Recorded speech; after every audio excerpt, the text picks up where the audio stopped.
recent immigrants. I've worked with them my entire career. And I'm excited that we have a Latina, Betty Rosa, who's been a lifelong educator at the new chancellor before the region.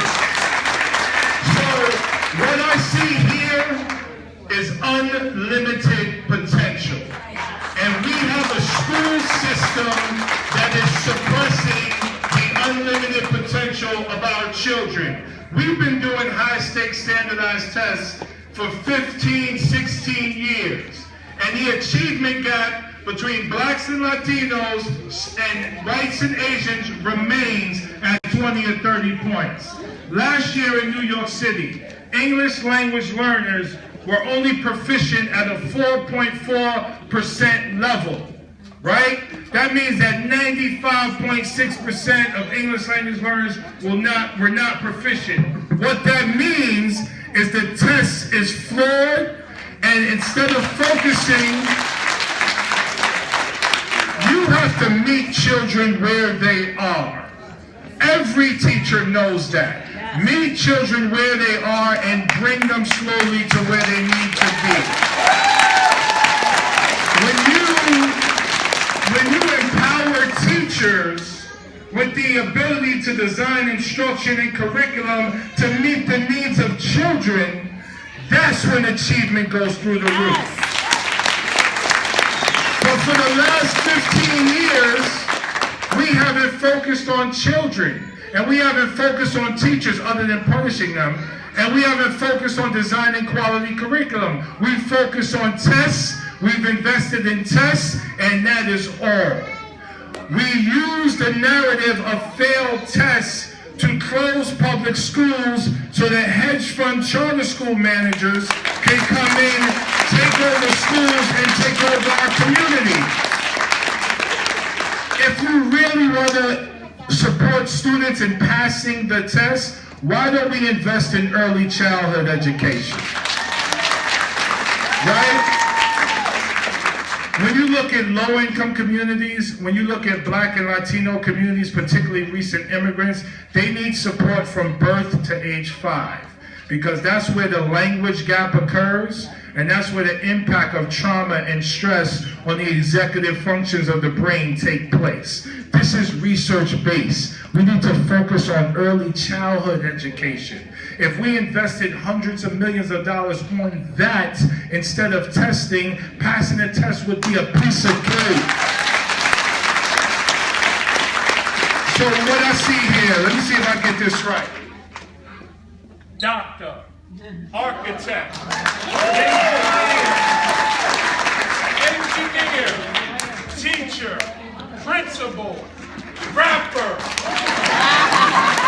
singer, CEO, president, governor, mayor, council person, senator, and a bunch of other teachers.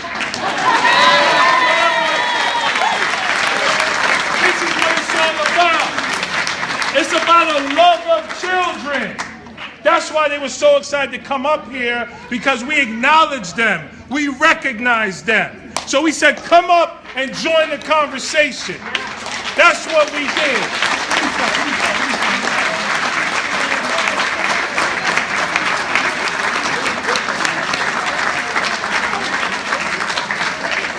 Children need to feel good about themselves. And they need educators to work with them every day that make them feel loved, that create nurturing environments for them to excel at unimaginable levels. Why do you think those same people that run hedge funds, that open up charter schools, don't send their kids to public schools? Why does that happen? Because public schools are suppressed under the tyranny of testing. They send their children to schools where they can learn with their mind, body, and soul. They send them to schools where they could do the arts, they could do music, they could build and create things.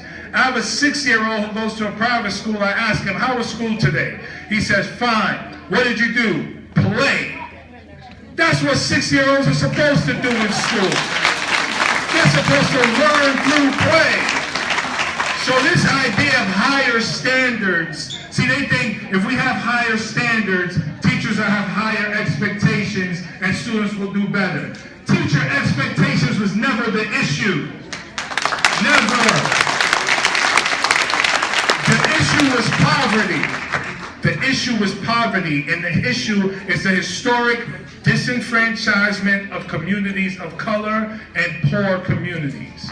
Historically, we've never met their needs. And if we don't take a community approach, where healthcare is working together with education and community-based organizations to meet their needs beginning at birth and supporting families with jobs, mental health, emotional support, additional education if you want to get a GED, so on and so forth. If we take that holistic approach to our highest need communities, it's unreal and unfathomable what these children can accomplish. Look at little man, right? What's up, lady? Where you going?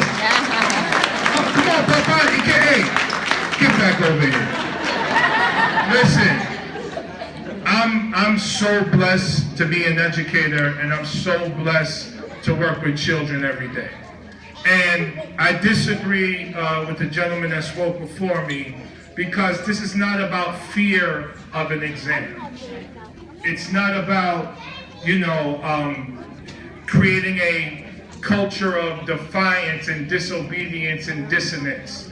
It's not about the reason that, in my opinion, my professional opinion as an educator for my entire career, the reason why students aren't, and by the way, just so you know this, white students don't finish college either at high rates. Just so you'll know that. The elite, the very top, economically, finish college at high rates. The rest of us don't. And the reason for that is not because, in my opinion, we fear tests or don't do well on tests. It's because we haven't found our purpose and we haven't found our passion. And if we create a K-12 school system that creates a nurturing environment that taps into the passion and purpose of every child, we could change America and change the world. And parents, your voice. No, man, come here. Uh-oh, he's getting you.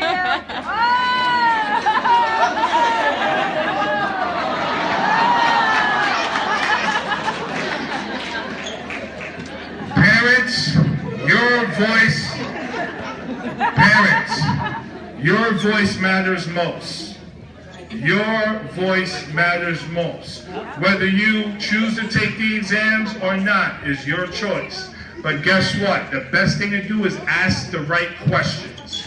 Go into your school, ask the right questions, speak to elected officials, ask the right questions so that